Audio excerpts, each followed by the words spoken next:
What is going on, Hive Warriors? It's your boy Edward V, and today we're going to talk about the top 5 best things to drink while intermittent fasting. I've gotten a lot of questions as to what are my favorite drinks, and people know of one or two that I 100% will always go to, but they wanted to know if I had to make a top 5 list, what would they be? And some of the items on this list will surprise you, but I will explain every single item. Stay tuned.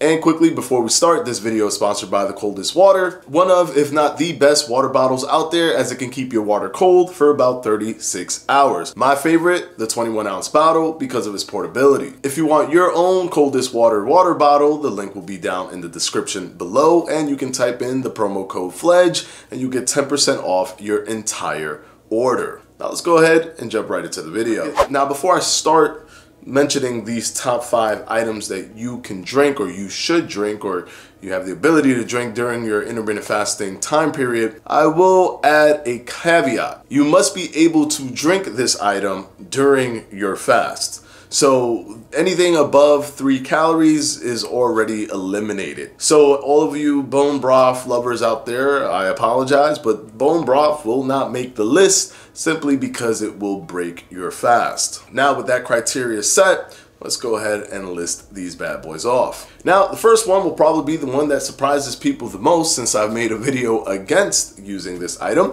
However, these are the top 5 best items to drink when intermittent fasting, and there are positive elements to this item, and that's coffee. Yes, coffee without sugar, without any milk, without any creamer, just regular old coffee. I put this as number 5 because it does have some benefits to it while still keeping you in a fast. The calorie intake for 1 cup of coffee is so low that it will more than likely not trigger any type of insulin response while still providing you energy because of the caffeine intake. And caffeine has been scientifically proven to elicit an energetic response, an enhancement in focus, etc., etc. But keep in mind that this is because caffeine is a psychoactive substance. And just like many other psychoactive substances, it can trigger dependency. You may become addicted to the caffeine in your coffee. It's like a double-edged sword. You'll get some benefits from it, like the boost in energy that I just mentioned, benefits for your liver, but with caffeine, it also comes with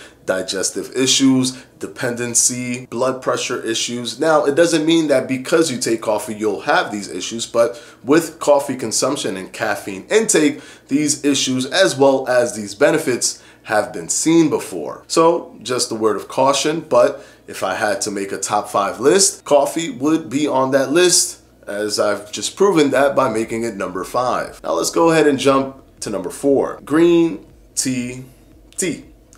Green tea. Now, a lot of other teas like oolong tea and black tea, they're fine, they're okay, but green tea is probably the best tea that you can take, especially during a fast. And yes, I understand that green tea does contain caffeine, but it is much less than coffee. About 25 milligrams per 8 ounce of green tea. And why I would select green tea over something like black tea is because it has much less caffeine than even black tea. Now, you could also have a decaffeinated version of green tea to try to eliminate more caffeine from the green tea and only reduce it to about 2 milligrams of caffeine per 8 ounce. And the reason that you would want to do this with green tea is because caffeine isn't really the element that makes green tea so good. It's actually the catechins. Unlike coffee, coffee depends on its caffeine for its innate benefits, but catechins also carry many of its own benefits separate from caffeine. It helps to do things like lowering cholesterol. It helps to also regulate blood pressure. Catechins are basically natural antioxidants. It's simply a secondary metabolite that is found within plants. And there are many other benefits that come from this. Neurodegenerative disease reduction, preventative for diabetes, preventative for obesity, preventative for arthritis. Many benefits come from the catechins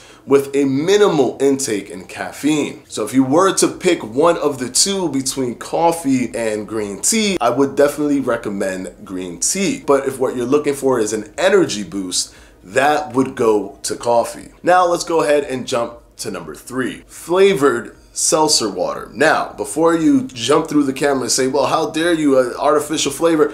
It isn't artificially flavored. Artificial flavor is a no-go, and that's because they may or may not elicit an insulin response, as what artificial flavoring is simply just chemical compounds that trick your taste buds to think you're drinking something sweet by messing with its biology, which has been seen in studies. For example, sucralose has shown that this can elicit an insulin response by literally tricking your body to think that you are eating sugar. So much so that their hormonal responses are even behind that trickery, not just the taste. So you want to be wary of anything that has artificial sweeteners inside of it. But what I'm talking about is naturally essenced flavored, which may not give you much of a flavor to it as with artificial sweetener, but it will give you a slight flavor. And it can be very, very bearable if you don't want seltzer water at all. That slight flavor is made through an aroma process where they actually burn fruits below the water and let the aroma of the fruits fall into the water before they start to carbonate it. That's what leads to that slight, very, very minimal taste of flavor that you can find in naturally essenced seltzer water. And because it doesn't carry any negative effects, I put this ahead of both green tea and coffee, because there aren't any negative effects when it comes to naturally essenced seltzer water. And number 2 would go to water, just regular old water. Yep, that's right. One of my favorite things,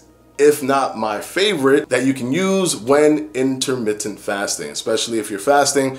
It quenches your thirst, it reduces hunger by filling your stomach, and it carries nothing inside of it. And it's incredibly abundant, which is what puts it close to the top of the list.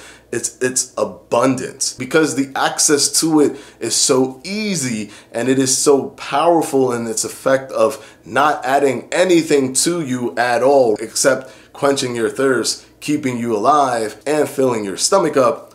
It is one of the best tools. It's a nearly unlimited amount that can be drank per day, and it basically makes it a no-brainer. It is one of my favorite items of all time. So yes, I am putting water at number 2. Not much needs to be said. So if you want to try to get into the rhythm of drinking water and make it a habit, try to start off with cold water, because it'll help you get into the flow of drinking water. Now, what's Edward's number 1? Now, if you've seen any of my videos in the past, and if you've seen one in particular, you would know, because of what the studies have shown, is seltzer water. Not flavored seltzer water, just regular old seltzer water. Because of course, its accessibility factor, and because it does carry an element that helps you actually suppress hunger better than water would. Because the body is varied and there's a lot of biological responses when it comes to consuming anything. Your body's trying to prepare